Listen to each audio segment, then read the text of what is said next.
Ang video na ito mga kaubayan, habang ako'y pauwi, ay may nadaanan po ako. Ito po, tiyang gubat. Ang daming tiyang gubat mga kaubayan, no? Ayan, no? Nandito lamang po. Nandito sa bakod ng ang bakod. Ito po.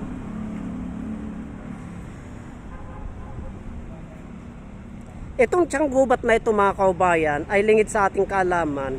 Ito po ay linalaga, napakaganda po na tiya ito. Panglinis po sa loob ng ating katawan. Itong tiyang gubat na ito, panglinis po sa bituka.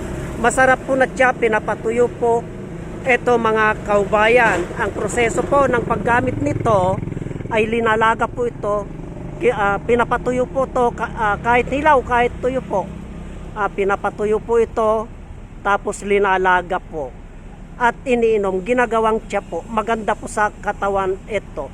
Kahit hilaw po mga kaubayan, ay pwede pong gawing tiya ito, maliban sa ipinapasok natin sa ating katawan, maliban sa ginagawa nating tiya. Ito po mga kaubayan ay pampakinis ng balat po ito. Pampakinis ng balat. Ang proseso po ng paggamit nito, itong tiyang gubat na ito, pinapakulo po ito at ito po ang pinangilamos o papaligo, pinangbabanlaw sa katawan. Ang paggamit po nito mga kaubayan, pag pinakulo po ito, ay iniilamos po ito na maaligamgam at ibinabanlaw din po sa katawan ng maaligamgam ito mga kaubayan, kasi nandun po yung bisan niya, yung maaligamgam po.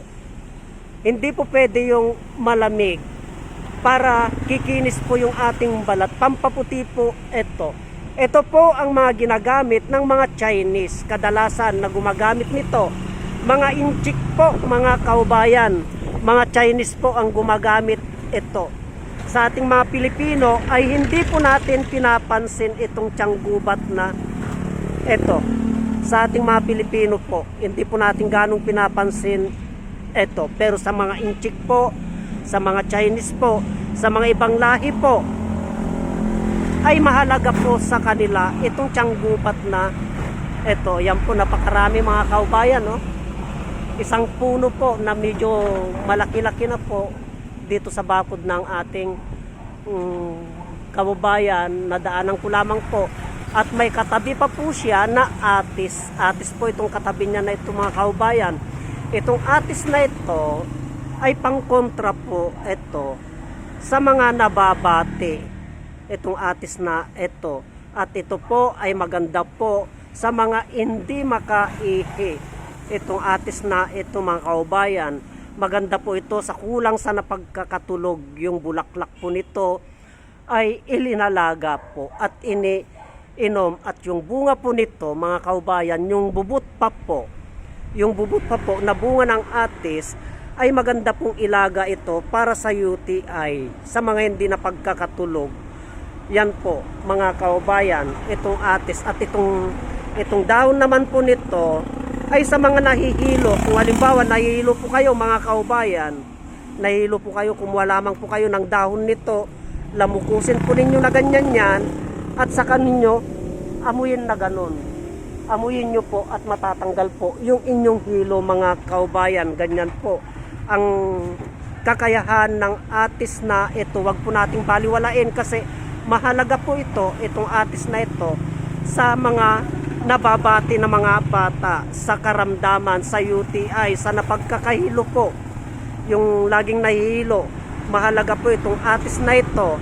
At yung hindi po napagkakatulog, yung bunga niya naman po, yung bulaklak niya naman po, kinukuha po yon, linalaga po yon at iniinom. Ganon din po itong itong dahon niya po mga kaubayan. Wala pong masama kung subukan po natin. Libre lamang po ito at hindi naman po nakakalason, para malaman po natin ang kahalagaan at ang nagagawa